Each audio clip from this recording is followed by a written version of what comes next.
वालेकुम क्लास। आज हमने क्वेश्चन नंबर 13 और 14 करना है। From the following particles prepare the bank reconciliation statement as the 31 December 2005 of Salman. ठीक है, सलमान की हमने तो क्लास हमने बनाना है सलमान की BRS बनानी है। इसमें देखें, ये चेंज क्वेश्चन है। इसमें बताया गया overdraft as cash book. Overdraft से क्या मुराद है वो सबसे पहले हम देखते हैं।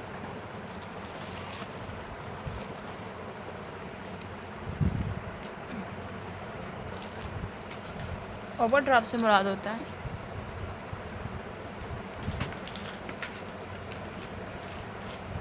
लेट्स सपोज हमारे बैंक में पैसे पड़े हुए हैं 10,000।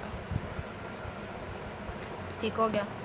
हमें अचानक से जो ज़रूरत पड़ गई है, हम बैंक जाते हैं और बैंक में चेक लिखवाते हैं, यानी हमें पैसे जो हैं वो चाहिए 15,000।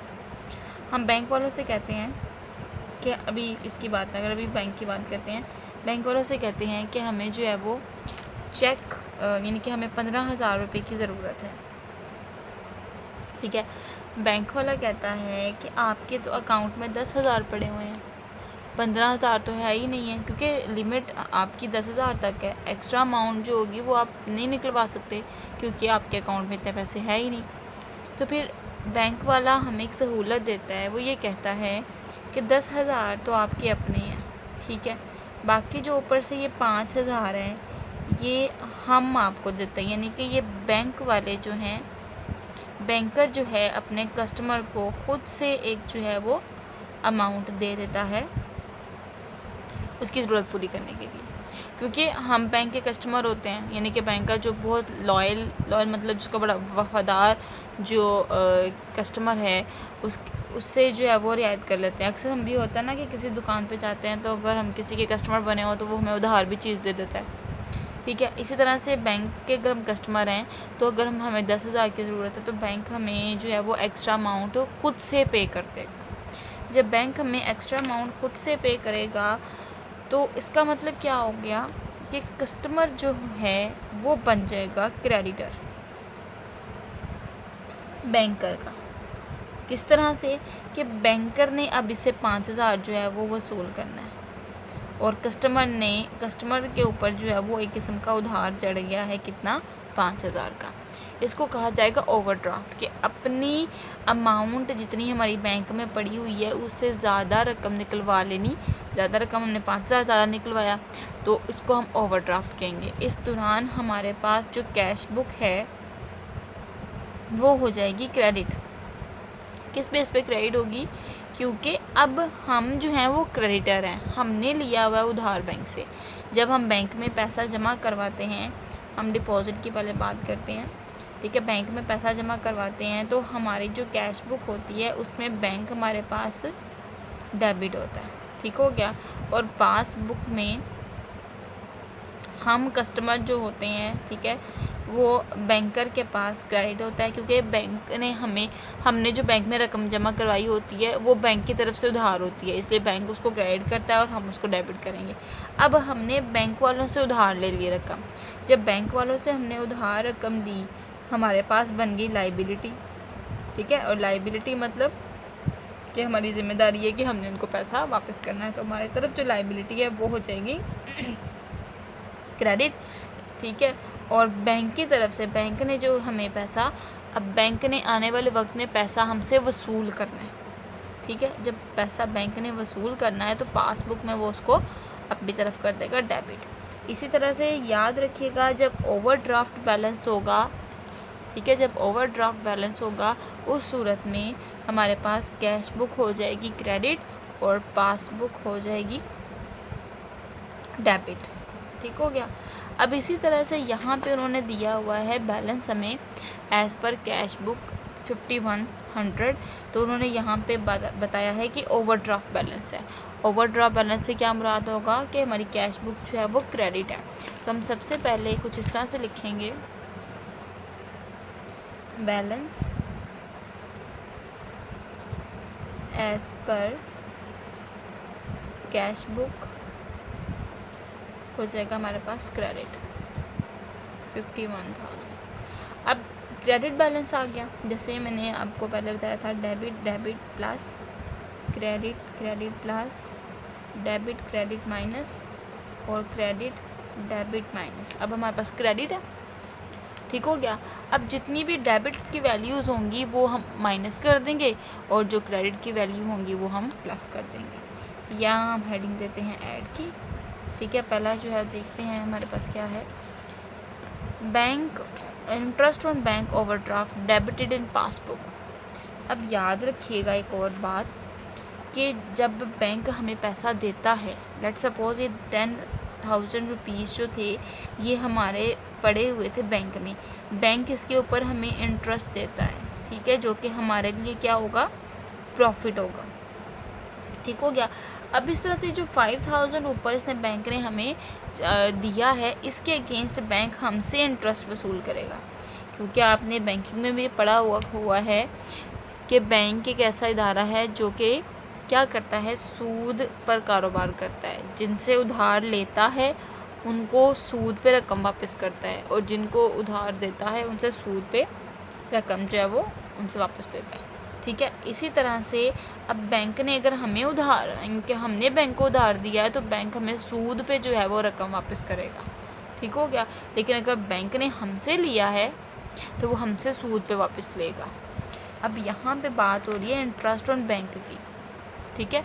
बैंक ने जो इंटरेस्ट लिया है ओवरड्राफ्ट के ऊपर वो बैंक पासबुक में डेबिट हो गया, यानी कि बैंक ने अपने जो है वो अकाउंट में डेबिट कर दिया। तो हमने क्या करना है, इसको क्रेडिट करना है, मतलब कि इसको लेस करना है। तो हम क्या करते हैं, इंटरेस्ट ऑन बैंक, यहाँ पे लिख दिया क्रेडिट, और सॉरी इसको ऐड वाली साइड पे लिखना था, इंटरेस्ट ऑन बैंक, ये हमारे पास जो है वो क्रेडिट का होगा। तो ऐड वाली साइड पे हमने, क्योंकि क्रेडिट और क्रेडिट है तो वो क्या हो जाएंगे, ऐड हो जाएंगे, ये यहाँ पे अभी नहीं आना। उसके बाद है cheque issue but not cashed from bank, ये होंगे अनप्रेजेंटेड चेक्स, ठीक हो गया।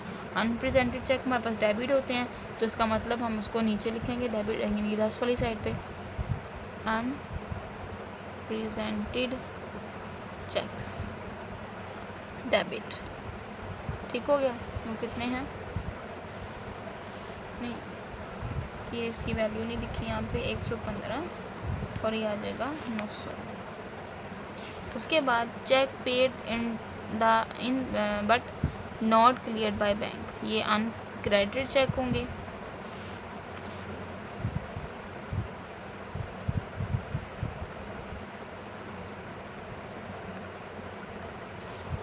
कितने से, 1375।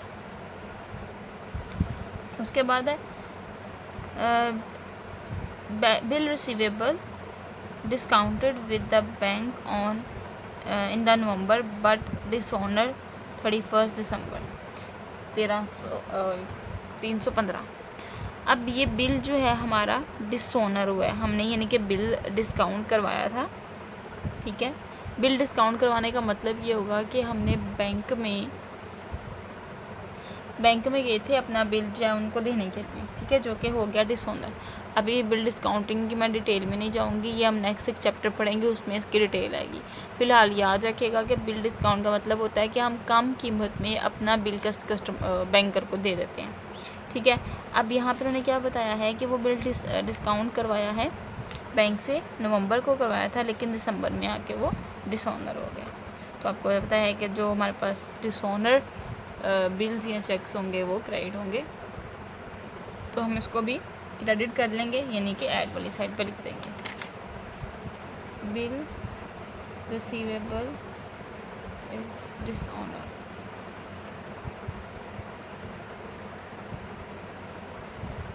$315। अब इसको कैलकुलेट कर लेते हैं, 115 को 1375 315 आ जाएगा 1805, इसमें जमा कर लेते हैं,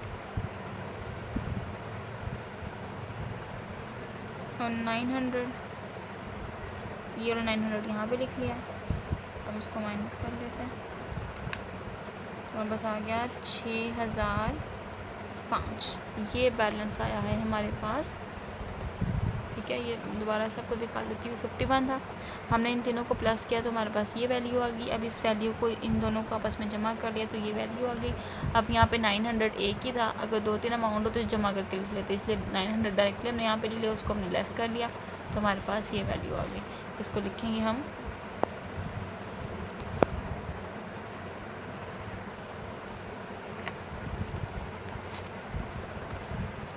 बैलेंस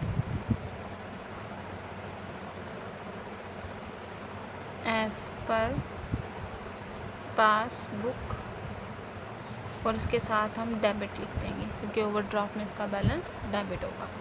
नेक्स्ट क्वेश्चन क्या है हमारे पास,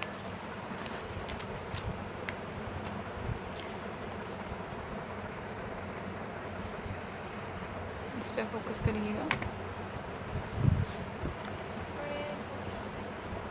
बैलेंस एज पर पासबुक। अब यहाँ पे पासबुक का बैलेंस दे दिया हुआ है, यहाँ पे उन्होंने नहीं बताया कि ओवरड्राफ्ट है या क्या है, सिंपल बता दिया हुआ है। तो पासबुक का आपको पता है बैलेंस क्या होता है, क्रेडिट होता है। ठीक है, इसको हम साथ साथ ही लिख लेते हैं।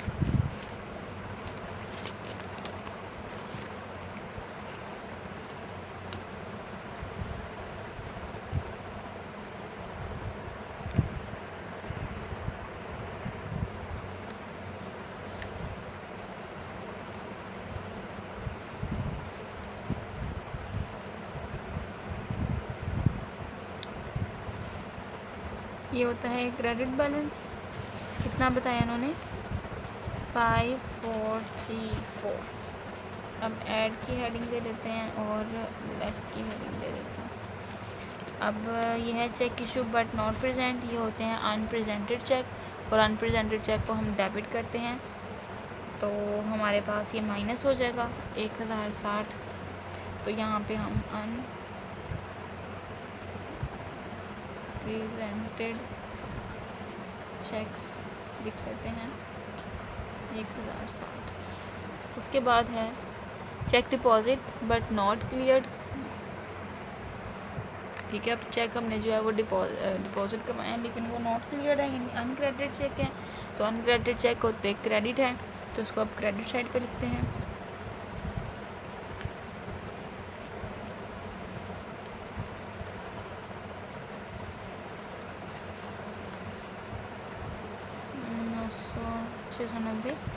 उसके बाद है इंटरेस्ट चार्जेस बाय बैंक। अब यहाँ पे जब चार्ज लिखा है इसका मतलब बैंक ने हमारे अकाउंट से डिडक्ट किए हैं।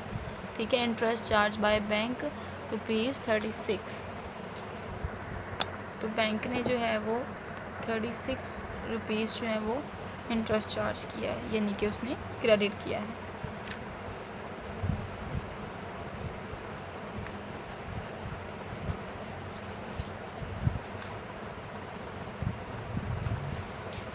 उसके बाद है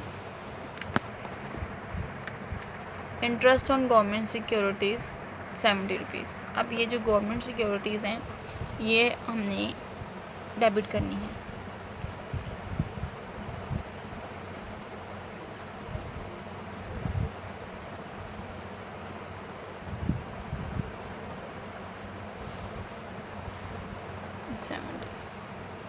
ठीक हो गया।